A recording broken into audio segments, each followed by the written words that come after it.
اس سخی کی چوکھٹ سے مانگنے لگے ہیں تو پھر تھوڑا کیوں مانگے؟ دنیا بھی مانگیں، دین بھی مانگیں، آخرت بھی مانگیں، اس کے حضور سے طلب کریں تو یہ زندگی کی دنیا بھی اچھی ہو، اللہ آسودگیاں دے، برکتیں دے، بہاریں دے، صحت بخشے، عزتوں سے نوازے، مالی آسودگیاں ہو، اللہ تعالیٰ آسانیاں پیدا کرے، مانگنا چاہیے، لیکن آخرت کی قیمت پر نہیں، آخرت کو دو پر لگانے کے بدلے میں یہ دنیا اگر سواری جائے تو اس سے بڑی حماقت اور کوئی نہیں ہوتی، کیونکہ اصل ہماری زندگی آخرت کی ہے۔ یہ ایک 4 دن کی زندگی ہے، جب قیامت کے دن بندے سے پوچھا جائے گا کہ دنیا میں کتنا وقت گزار کے آیا، تو وہ کہے گا دن یا دن کا کچھ حصہ گزار کے آیا، یومن او بعد یوم، یا دن پورا گزارا ہے یا دن کا کچھ حصہ گزارا، کیونکہ اس کو 50,000 سال کے اس دن میں یہ 60 سال کی، 70 سال کی، 80 سال کی، 100 سال کی زندگی ایک دن کے برابر محسوس ہوگی۔ اللہ اکبر، تو وہ کہے گا یومن او بعد یوم، یا ایک دن گزارا ہے یا دن کا ایک حصہ گزارا ہے، یا ایسا مکان تھا جس کے 2 دروازے تھے، ایک سے داخل ہوا دوسرے سے باہر نکل گیا، بس اتنا وقت ہی میرا دنیا پہ رہا ہے۔ اسے کہا جائے گا تو 100 سال گزار کے آیا، تو 50 سال گزار کے آیا، تو 60 سال گزار کے آیا، لیکن جب 50,000 سال کا ایک دن ہوگا تو وہاں یہ دنیا کے پلے کیا بچے گا، یہ دنیا کی حیثیت کیا رہے گی؟ تو پھر دانا وہ ہے جو اپنی آخرت کو سنوارتا ہے، لیکن عمومی ہمارا رویہ کیا ہے کہ دنیا حلم، دنیا میٹھا خواب ہے، اس لیے آخرت کو ہم فراموش کر دیتے ہیں، آنکھ بند ہوتی ہے تو پھر آنکھ کھلتی ہے۔ اللہ نے قرآن مجید میں اس رویے کو بیان فرمایا سورۃ الاعلی میں، بل تؤثرون الحیات الدنیا والآخرۃ خیر وابقی، تم جیتی دنیا کے پیچھے بھاگتے ہو، تمہاری دوڑ، تمہارا تردد، تمہاری محنت اس دنیا کو حاصل کرنے کے لیے، والآخرۃ خیر وابقی، حالانکہ آخرت بہتر بھی ہے اور آخرت دائمی بھی ہے۔ دائمی کا آپ نے قرآن مجید کے حوالے سے سنا، مقدارہ 50,000 سنہ، کہ ایک دن 50,000 سال کا۔ اب وہ بہتر کیسے ہے؟ تو صحیح بخاری اور دوسری کتب حدیث میں حضور علیہ الصلوۃ والسلام کے فرامین پڑھیے کہ دنیا اور آخرت کا موازنہ حضور نے کیا۔ ذرا غور کیجئے، میں لمبا خطاب کرنے کی عادت نہیں رکھتا، لیکن جتنی دیر تک میں آپ سے مخاطب رہوں تو اگر آپ توجہ رکھیں گے تو آپ کو بہت کچھ انشاءاللہ حاصل ہوگا، اور یہ چیزیں ہماری زندگی میں کام آنے والی ہیں۔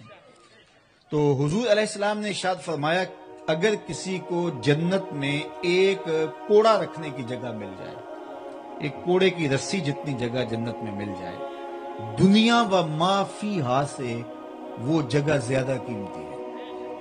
یہ جنت کی پراپرٹی ویلیو ہے، اتنی قیمتی ہے۔ یہاں آپ دیہات میں کوئی 10-20 ایکڑ فروخت کریں تو جیلم چوک کے اندر اگر آپ خریدنا چاہیں تو ہو سکتا ہے 5 مرلے کا ایک پلاٹ خرید سکیں۔ یہ پراپرٹی ویلیو یہاں اور وہاں کی، اور وہاں سے اگر فروخت کریں تو سب سے قیمتی جگہ حرم کے آس پاس ہے، تو وہاں ہو سکتا ہے کہ آپ فٹوں میں لیں، جگہ جگہ کی پراپرٹی ویلیو ہوتی ہے۔ یہ جو یہ کام کرتے ہیں انہیں زیادہ پتہ ہوتا ہے، لیکن جنت کی پراپرٹی ویلیو اللہ کے رسول نے بیان فرمائی ہے کہ کیا جنت کی پراپرٹی ویلیو ہے۔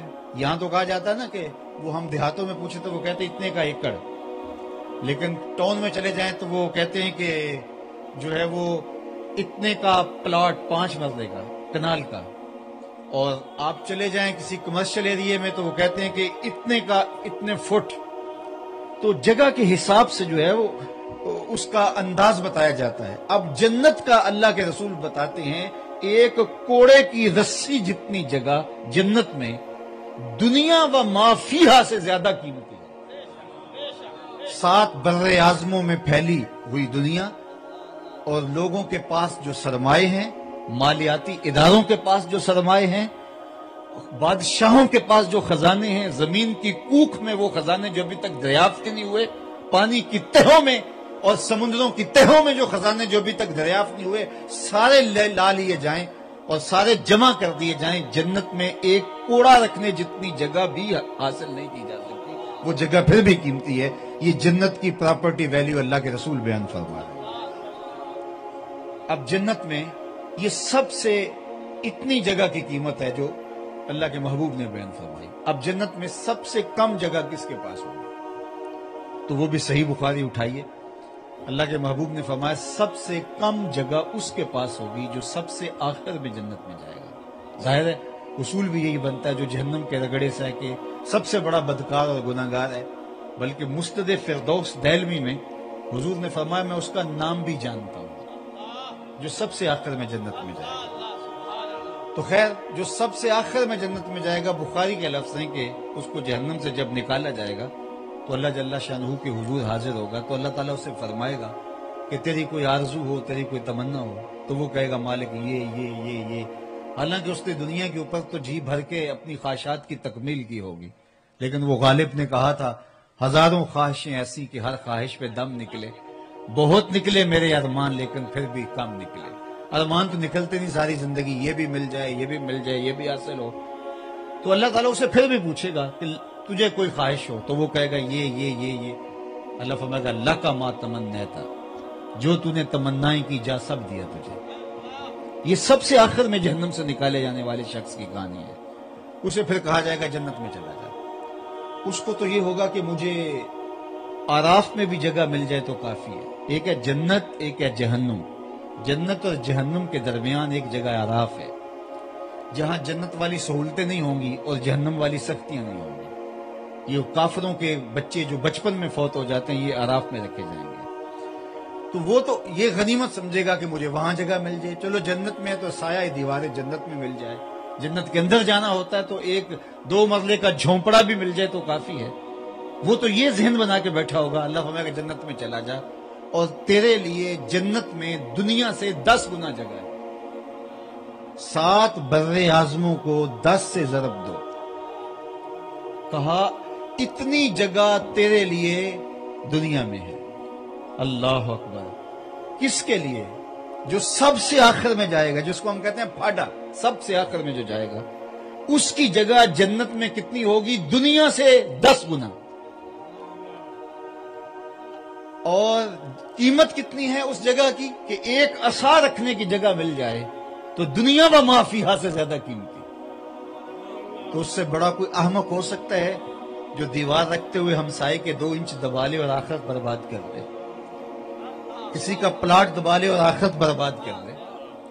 اصل آخرت ہے بل تؤثرون الحیات الدنیا والآخرۃ خیر وابقی.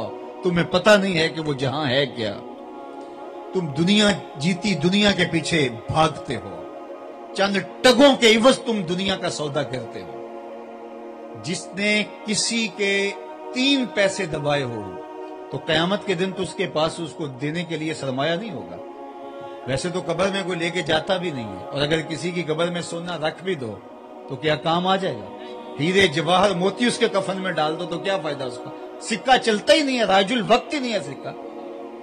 اور وہاں کوئی جو ہے وہ کرنسی ایکسچینج بھی نہیں ہے کہ وہاں سے تبدیل کروا لے. وہاں تو پہلے سے عمل بھیجے ہوئے ہونے ہیں. تو وہاں کا معاملہ اعمال کا ہے. اعمال سکہ راج الوقت ہے. جس نے دنیا پر کسی کے 3 پیسے دبائے اس کے بدلے میں اس کو قیامت کے دن 700 نمازیں با جماعت دینی پڑیں.